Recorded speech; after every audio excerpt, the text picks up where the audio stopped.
At a wedding, my husband whispered to a woman, "You look stunning tonight." Thinking I didn't hear, he kept chatting with her all night. Later, I left my phone on the table with a message open. "Meet me at the bar in 10?" He saw it, eyes darkening. "Who's that?" I smiled. "Oh, just a friendly compliment. Like you gave earlier." His mood shifted instantly. I never thought I'd be the kind of woman to catch her husband flirting at a wedding. I never thought I'd be the kind of woman to sit there, silent, watching it happen. But that night, at our friend's wedding, that's exactly who I was. Ryan and I had been married for 6 years. Not perfect years, but steady ones. We had our inside jokes, our routines. We fought about stupid things, who left the lights on, who forgot to grab the mail, but we always made up. I thought that meant we were solid. Then I saw him with her. It started small. We arrived at the reception, hand in hand, and I was just about to take my seat when I heard it. Ryan, leaning in close to a woman I didn't recognize, his voice softer than it ever was with me. "You look stunning tonight." My stomach twisted. It was the kind of compliment that carried weight. The kind of thing you say when you want someone to know you're looking at them. The woman, Claire, I'd later learn, smiled, tilting her head just slightly, her hand resting lightly on his arm as she thanked him. I don't think she even noticed me standing there. Ryan sure didn't. I forced myself to sit down. Breathe. Maybe it wasn't what it seemed. Maybe I was being crazy. But as the night went on, it got harder to ignore. Every time I looked up, Ryan was with her. At the bar, leaning in close to talk over the music. At the dessert table, laughing at something she said. At her table, refilling her wine glass before his own. And every time I looked at him, I saw something I hadn't seen in a long time: excitement. Not the polite kind. Not the we're just catching up kind. The "I hope nobody notices what I'm doing" kind. And maybe I would have swallowed it. Maybe I would have told myself it was innocent. But then, after about an hour of this, I watched him reach out and touch her lower back. A brief, meaningless touch, except it wasn't meaningless. That was when I knew. I didn't make a scene. I didn't pull him aside and ask him what the hell he thought he was doing. I just sat there, staring at my drink, thinking about how I'd spent the last 6 years loving a man who, in that moment, wasn't thinking about me at all. And that was when I decided to test him. When he left to grab another round of drinks, I picked up my phone and typed out a message. "Meet me at the bar in 10?" Then I set my phone down on the table, screen up. Ryan came back a few minutes later, sliding into his seat beside me. His hand brushed my knee like it always did, but his attention was elsewhere. And then, as his gaze flicked downward, I saw it. The shift. His fingers tightened around his glass. His whole body stiffened. I could hear the ice clinking as he turned his head toward me. "Who's that?" His voice was low, controlled. I took a slow sip of my wine, keeping my expression neutral. "Oh," I said lightly, setting the glass down. "Just a friendly compliment." Ryan's jaw tensed. I waited. "That's different," he said finally. I let out a small, humorless laugh. Of course, it was different. I didn't respond. I just watched him, waiting to see what he'd do next. He glanced down at my phone again, as if expecting more. Then, without another word, he pulled his own phone from his pocket. His fingers moved quickly over the screen, tapping out a message. Less than a minute later, Claire's phone buzzed where it sat on the table. She glanced at the screen, smiled, and then, casually, like she wasn't doing anything at all, slipped away toward the back of the venue. Ryan followed her. And I sat there, gripping my wine glass so hard I thought it might shatter, watching my marriage fall apart in real time. I don't remember how long I sat there, staring at the empty space where Ryan had been. The wedding reception buzzed around me, clinking glasses, laughter, the hum of a love-filled night, but I felt completely alone. My heart was pounding in my ears, but my face stayed calm, controlled. Like I hadn't just watched my husband leave with another woman. I had 2 choices. I could sit there, pretend I didn't see what I saw, and swallow it down like a bitter pill. Or I could find out for sure. I stood, smoothing the fabric of my dress like it mattered, and grabbed my clutch. I didn't rush. I didn't stumble. I just walked, steady and sure, toward the back of the venue, where Claire had disappeared. I told myself I wasn't going to do anything crazy. I wasn't going to cause a scene. I just needed to see it with my own eyes. The hallway leading to the private lounge area was dimly lit. The music from the reception was muffled here, but I could still hear it, distant and hollow. And then I heard something else. Low voices. Close. I moved quietly, pressing my back against the wall as I neared the door. I could see them through the gap, Claire standing close, her hand resting lightly on Ryan's chest. "You shouldn't have texted me," she murmured. Ryan chuckled. "You didn't have to come. Did you want me to?" There was a pause. I held my breath. Then, Ryan's voice, softer now. "Of course I did." My stomach twisted so hard I thought I might be sick. I didn't even realize I had stepped forward until my heel clicked against the floor, the sharp sound cutting through the quiet. Claire's hand dropped from Ryan's chest instantly, but he didn't step away. His head turned, his eyes locking onto mine. And for a second, just one, I saw something flash across his face. Guilt. Then, just as quickly, it was gone.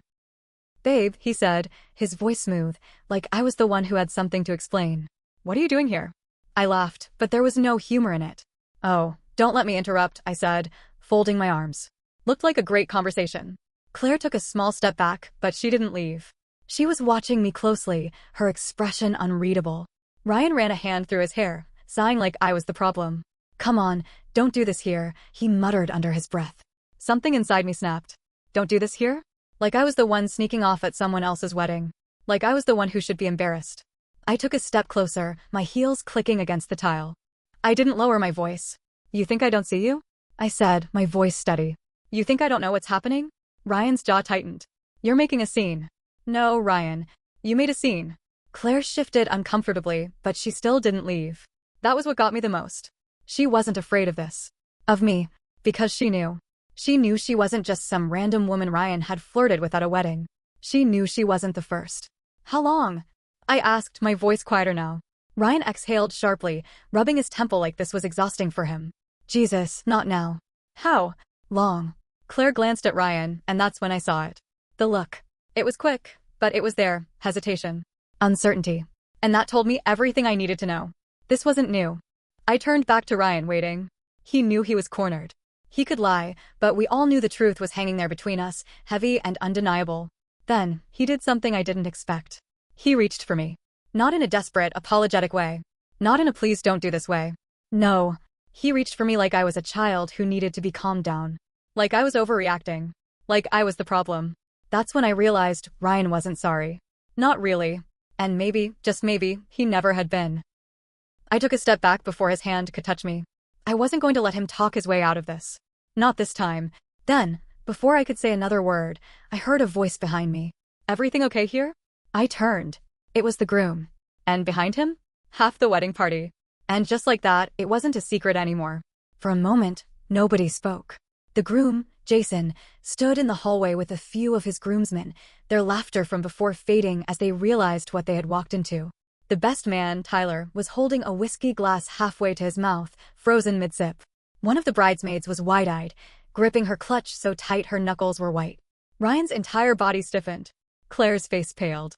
Jason's eyes flicked between the three of us, piecing things together. His brows pulled together. "Ryan?" he asked, his tone sharp. "What the hell is going on?" Ryan forced a chuckle, stepping forward. "Nothing, man. Just a misunderstanding." I let out a breath of disbelief. "A misunderstanding?" I repeated, my voice cold. "You sneaking off with her at your best friend's wedding is a misunderstanding?" Ryan shot me a warning look, but I was beyond caring. Jason's gaze moved to Claire now, and something shifted in his expression.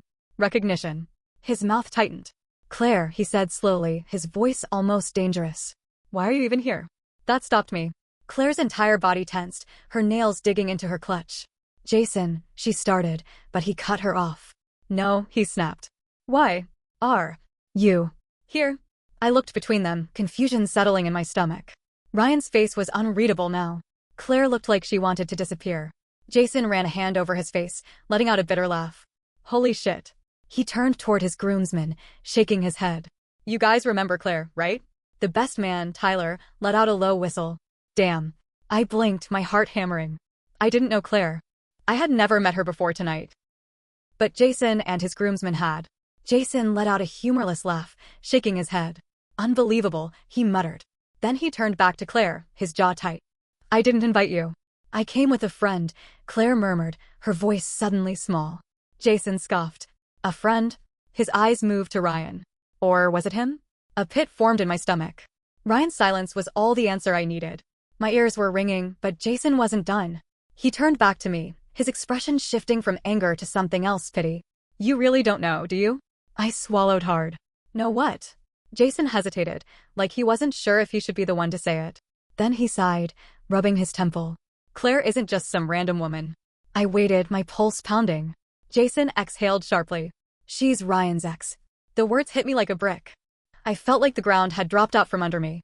I turned slowly to Ryan, my mind racing. "Is that true?" Ryan's jaw was tight, his shoulders squared, but he didn't answer. Because he didn't have to. Claire was his ex. And he hadn't just been flirting tonight. He had invited her here. Jason shook his head, disgusted. I should have known, he muttered. You always were a piece of shit. Ryan's hands balled into fists. Back off, Jason, he warned. Jason laughed. Back off? He took a step closer. You're screwing around with your wife and sneaking around with your ex at my goddamn wedding, and you want me to back off? Ryan opened his mouth to respond, but before he could, Claire did something I wasn't expecting. She turned to me. I didn't know he was married. A sharp silence fell. I stared at her, my stomach twisting. What? Her face was unreadable now, but her hands were shaking. I knew he had someone, she admitted, but he told me things were complicated. I felt like I had been punched in the gut. Ryan said nothing, because Claire wasn't lying. She turned toward Jason now. I didn't come here for him. I really did come with a friend. I swear. Jason looked at her for a long moment, then shook his head. I don't even care anymore, he muttered. But I wasn't done. I turned to Ryan, my voice shaking now. How long? Ryan ran a hand down his face, exhaling. This isn't the time or place. I let out a sharp laugh. Are you serious? Jason shook his head, then turned to the groomsmen. Get him the hell out of here. Ryan's head snapped up. What? You heard me, Jason said coldly. This is my wedding, and you're not about to ruin it any more than you already have. Tyler stepped forward, clapping a hand on Ryan's shoulder. Come on, man. Ryan yanked his arm away. I can walk myself out. His eyes met mine, but he didn't say anything. And then he left. Claire stood there for a moment, like she wasn't sure if she should follow. Then, quietly, she turned and walked away, too. And just like that, I was standing in the middle of a wedding, surrounded by strangers, with a marriage I no longer recognized. I stood there, feeling like the world had cracked open beneath me, leaving nothing but an empty, aching space where my marriage used to be. The wedding continued around me, music, laughter, the clinking of glasses, but for me, everything had shifted. I wasn't in a ballroom anymore. I was standing in the ruins of something I had thought was solid, and I didn't know where to go from here. Jason squeezed my shoulder. You okay? I let out a breath, shaking my head. No, he gave me a look like he understood. You need anything? I almost said no. Almost told him I'd be fine. But then I realized I wasn't fine. I wasn't going to be fine. I need my keys, I said. I need to go. Jason nodded. I'll walk you out. I felt the weight of 100 eyes on me as I walked through the reception hall, but I kept my chin up. The whispers had already started, and I knew by tomorrow, everyone would know what had happened. And honestly, let them. I stepped outside, the cool night air hitting me like a slap. Jason handed me my purse, and I dug out my keys with shaking fingers. Where are you going? He asked. I don't know, I admitted. Jason hesitated, then spoke carefully. You sure you want to drive like this? I almost said yes. But then, before I could answer, a voice cut through the night. Wait. I turned. Ryan, standing just a few feet away, his hands in his pockets, his face unreadable. Jason stiffened beside me. You've got to be kidding me. Ryan ignored him, his eyes locked on mine. Can we talk? Jason scoffed. Now you want to talk? I swallowed hard. I wanted to scream at Ryan, wanted to cry, wanted to tell him to go to hell. But more than anything, I wanted answers. I turned to Jason. I've got it from here. Jason didn't look convinced. You sure? I nodded. He lingered for a second, then finally sighed and walked back inside. Ryan took a slow step forward. Listen, I held up a hand. Don't start with an excuse. He shut his mouth. I crossed my arms, staring at him, trying to see the man I had married. But I didn't recognize him anymore. How long? I asked, my voice quieter now. Ryan sighed, looking away. A while. The air left my lungs. I had known it. Deep down, I had known it. But hearing him say it still felt like a knife to the chest. How long is a while? Ryan rubbed the back of his neck. About a year. I let out a sharp, bitter laugh. A year? I had been sleeping next to this man every night. I had kissed him goodbye in the mornings. I had trusted him. And for a year, he had been lying to me. I took a step back, shaking my head. Who else? Ryan frowned. What? I met his eyes, my stomach twisting. Was it just her? He hesitated. And that was my answer. It wasn't just Claire. It had never just been Claire. I felt my hands start to shake. I clenched them into fists. You could have told me, Ryan. I didn't want to hurt you. I let out a breathless laugh. Oh, right, because this is so much better. Ryan ran a hand down his face. I fucked up, okay? I know I did. I stared at him, waiting. I don't know what I was waiting for. Maybe an apology that felt real. Maybe an ounce of regret in his face. Maybe something that told me I hadn't spent 6 years loving a complete stranger. But Ryan just stood there, hands in his pockets, looking frustrated. Not heartbroken. Not devastated. Just inconvenienced. And that's when it hit me. He wasn't sorry. Not really. Maybe he was sorry I found out. Maybe he was sorry he got caught. But he wasn't sorry for what he did. And suddenly, I knew exactly what I had to do. I took a deep breath. I want a divorce. Ryan's head snapped up. What? You heard me, I said, my voice steady. His face twisted. Come on, don't be dramatic, I laughed, shaking my head. Oh my God, Ryan. Do you hear yourself? I love you, he argued. No, you don't, I shot back. You love the convenience. You love knowing I'll always be there while you go around chasing whatever it is you're looking for. Ryan's mouth opened, then closed. I let out a breath, suddenly exhausted. I deserve better than this. Ryan's jaw clenched, but he didn't argue. Because we both knew it was true. I stared at him for a long moment, memorizing his face. The face of the man I had given my heart to. The face of the man who had shattered it. Then, without another word, I turned, got in my car and drove away. I didn't know where I was going. I didn't know what came next. But for the first time in a long time, I knew I wasn't looking back.